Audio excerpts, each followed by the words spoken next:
உண்மையை சொல்லிட்டாங்கங்க. உச்சநீதிமன்றம் கரெக்டான உண்மையை சொல்லியிருக்காங்க. ஏன்னா ஒரு தலைமை பண்புக்கான அழகுன்றது ஒன்று இருக்கு.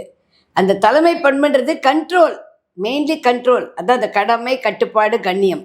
பேரறிஞர் அண்ணா சொன்ன மாதிரி கடமை கட்டுப்பாடு கண்ணியம் அது இருக்கணும். அது இல்லை, எது வேணா இருக்கு. அதாவது எனக்கு ஒரு 10,000 பேர் இருக்காங்க, நான் பேசுறதெல்லாம் கேட்கறதுக்கு 10,000 பேர் இருக்காங்க, 1,00,000 பேர் இருக்காங்கன்றதுனால நான் தலைவன் ஆயிட்டேன்னு சொன்னா பைத்தியக்காரத்தனம்.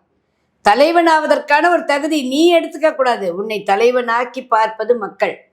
அப்ப அந்த தலைவனாத்துக்கான தகுதி உன்னை நீ வளர்த்துக்கணும். முதல்ல அதை நீ வளர்த்துக்கவே இல்லையே. நான் ஆரம்பத்துலேருந்தே அதை தான் சொல்லிட்டு இருக்கேன். விஜயோட கட்சி பாவம் இது வரைக்கும் ஒரு 200-250 கோடி ரூபா கிட்ட செலவு பண்ணியிருப்பான்னு நினைக்கிறேன். கட்சி ஆரம்பிச்சதுலேருந்து இந்த அழகாக அவர் சேர்த்து வச்சுக்கலாம். வெயில்ல, மழையில, காத்துல, தூங்காமலும் சாப்பிடாமலும் கண்ணு முழிச்சு நடித்த படமெல்லாம் அனாமத்தா போச்சு.